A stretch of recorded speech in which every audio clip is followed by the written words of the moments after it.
వాక్యాన్ని చదువుకుందాం. 2వ దినవృత్తాంతములు 20వ అధ్యాయము 8వ వచనం నుండి 13వ వచనం వరకు మనము ధ్యానించుకుందాం. ఇక్కడ యెహోషాపాతు యూదా దేశాన్ని పరిపాలన చేస్తున్న రాజు ఉన్నాడు. ఇతడు యథార్థపరుడు, దేవుడంటే భయము భక్తి కలిగిన వ్యక్తి, దేవుణ్ణి ఆశ్రయిస్తూ దేవుని మీద ఆధారపడుతున్న వ్యక్తి. ఈయన మంచి రాజు, అలాగే ప్రార్థన పరుడు. యెహోషాపాతు అంటే అర్థమేందంటే యెహోవాయే న్యాయము తీర్చువాడని అర్థము.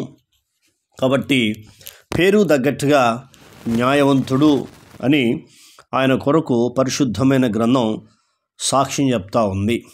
ఇప్పుడు ఆయన యూదా దేశాన్ని పరిపాలన చేస్తుండగా ఒక 3 దేశాలు, తర్వాత మరొక దేశం, 4 దేశాల వారు దండెత్తి ఆ యొక్క ఒక్క దేశం మీదకి వచ్చారు.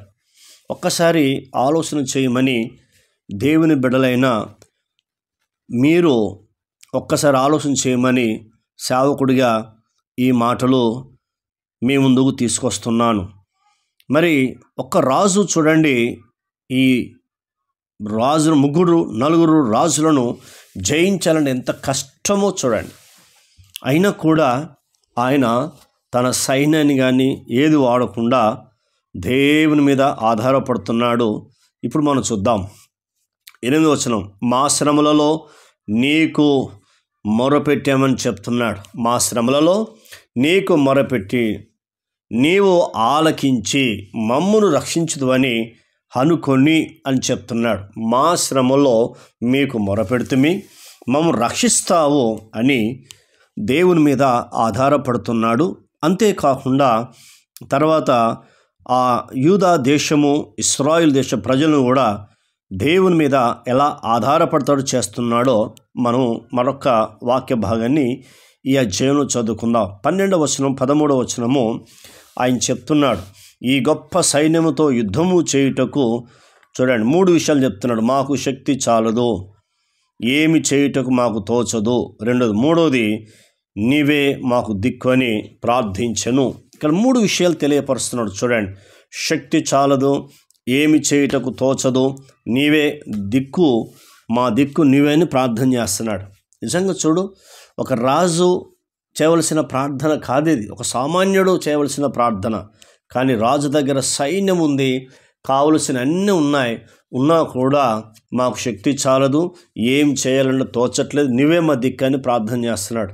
నీవు కూడా ఎలాంటి పరిస్థితులు ఉన్నావు, శ్రమలు, బాధలు, కష్టాలు, నిందలు, ఇబ్బందులు ఉన్నావేమో, నీవు కూడా శక్తి చాలదని దేవుని సన్నిధిలో కూర్చో, ఏమి తోచదని కూర్చో, నీవే దిక్కని ప్రార్థన చేయి. మూడోది 13వ వచనం, యూదా వారందరూ తమ శిశువులతోనూ భార్యలతోనూ పిల్లలతోనూ యెహోవా సన్నిధిలో నిలబడ్డారు. చూడండి, చిన్న పిల్లలు, భార్యలు, తర్వాత భర్తలు అందరూ దేవుని సన్నిధిలో నిలబడి ప్రార్థన చేశారు. మరి నీ ఇంట్లో ఎంతమంది నమ్ముకుంటే అంతమంది నిలబడి ప్రార్థన చేస్తున్నప్పుడు శత్రువును తరిమి కొడతాడు. లూకా సువార్త 10వ అధ్యాయం 19వ వచనం, ఇదిగో పాములను తేళ్లను త్రొక్కుటకు శత్రు బలమంతటి మీద మీకు అధికారం ఇచ్చి ఉన్నాను, ఏది ఎంత మాత్రం మీకు హాని చేయదు. ఆమేన్. దేవుడు మాట్లాడుతున్న మాట. ఇప్పుడు చూడండి, ఇక్కడ మనం చూస్తున్నప్పుడు ఏమి జరిగింది అంటే, ఇక్కడ 23వ వచనము, వారు ప్రార్థిస్తే ఎంత అద్భుతం జరిగిందో మనం చదువుకుందాం. చూడండి, ఏం చెప్తున్నాడంటే, అక్కడ మనం చూస్తున్నప్పుడు వారు షేయూరు కాపురస్తులను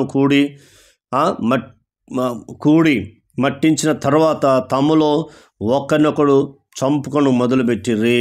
చూసారా, చంపుకున్నారు. ఆ తర్వాత 20వ వచనం, వారు శవములై నేల పడి ఉండిరి, ఒక్కడు తప్పించుకోలేదు. ఆమేన్. చూసారా, ప్రార్థనలో ఎంత శక్తి ఉందో చూడండి, ఒక్కడు తప్పించుకోలేడు. తర్వాత దేవుడు వారిని ఎట్లా ఆశీర్వించాడో చూడండి. 25వ వచనం, దేవుడు వారిని ఎంత ఆశీర్వించాడంటే, అక్కడ చూస్తున్నప్పుడు విస్తారమైన ధనమును, ప్రశస్తమైన నగలను కనబడెను, తమకిష్ట ఇష్టమైనంత మట్టుకు తీసుకెళ్లారు. ఎంత మట్టుకంటే 3 దినాల ఆశీర్వాదం తీసుకెళ్లాడు. దేవుడు ఎంత ఆశీర్వించాడు చూడండి. వీరు ప్రార్థన చేశారు, శత్రువులు వారు వారు కొట్టుకొని వచ్చారు. అలాగే వాళ్ళ దగ్గర ఉన్న ఆ యొక్క బంగారము, వెండి, కావలసినన్ని దేవుడు వారికి ఇచ్చాడు. దేవుడు చేసే అద్భుతం చూడండి. నువ్వు ఏ బాధలు ఉన్నా అశ్రద్ధ చేయకుండా శ్రద్ధ కలిగి ఈ విధంగా ప్రార్థన చేయి, వెంటనే అద్భుతం చూస్తావు. యెహోషాపాతుకు అద్భుతం చేసిన దేవుడు ఈనాడు కూడా ఉన్నాడు. ఆయన్నే యేసుక్రీస్తు ప్రభువారు.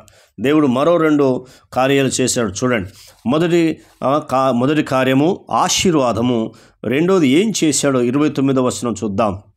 అక్కడ మాట్లాడుతున్న మాట ఏంటంటే, యెహోవా యుద్ధము చేసెనని దేశములు రాజ్యములు వారందరూ వినగా దేవుని భయము వారి మీదికి వచ్చెను. ఆమేన్. చూసారా?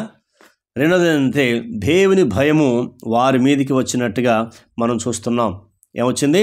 దేవుని భయము వారి మీదకి వచ్చింది.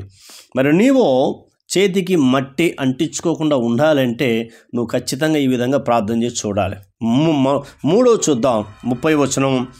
ఈ ప్రకారము అతని దేవుడు చుట్టూనున్న వారిని జయించి అతనికి నెమ్మది అనుగ్రహింపగా యెహోషాపాతు రాజ్యము నిమ్మలంగా ఉండెను, ఆయనకు స్తుతి కలుగునుగాక. ఎంత అద్భుతం చూడండి. ఒక్క ప్రార్థన ద్వారా చూడండి, ఆ చిన్న ప్రార్థన ద్వారా వాళ్ళు కొట్టుకొని చచ్చారు. రెండోది ఆశీర్వించాడు. మూడోది చుట్టూన్న జనాలకు భయం కలిగించాడు. నాలుగోది అక్కడ ఏం చేశాడు అంటే నెమ్మది కలిగించాడు. నీ జీవితంలో ఆశీర్వాదం చూడాలన్నా, నీ చుట్టూన్న వారి ప్రజలు నీకు భయపడాలన్నా, నీకు నెమ్మది కావాలన్నా ఈ విధంగా ప్రార్థన చేయి, వెంటనే అద్భుతాన్ని చూస్తావు. ప్రార్థన. కన్న తండ్రి, నీకు వందనాలు. విన్న మాటలు దుష్టతకు పోకుండా సహాయం చేయండి. మేము కూడా యెహోషాపాతులాగా మీ నిలబడి మా శ్రమను జ్ఞాపకం చేసుకో. మేము రక్షించే దేవుడు నీవే. మాకు శక్తి చాలదు, ఏం చేయటకు తోచదు, నీవే దిక్కని యెహోషు ప్రార్థన అంగీకరించావు. మా ప్రార్థన కూడా అంగీకరించండి. ఇక్కడ ఉన్నవాళ్ళు తండ్రి, సమస్యలు, బాధలు, కష్టాలు, వ్యాధులు ఏమున్నా ఇప్పుడే విడుదల కలుగునుగాక, మీ ఆశీర్వాదం కలుగునుగాక. వారు ఎవరైతే భయపెడుతున్నారో వారికి చుట్టూ తండ్రి మీరు భయం కలిగించండి. మేము భయపడం కాదు, వారు భయపడాలి. తండ్రి, నీకు వందనాలు. మాకు నెమ్మది దయచేయమని ప్రార్థన విని జవాబిచ్చినందుకు వందనాలు. యేసు నామములో పొంది ఉన్నాం తండ్రి. ఆమెన్. దేవుడు మనందరిని దీవించి ఆశీర్వదించునుగాక. ఆమెన్.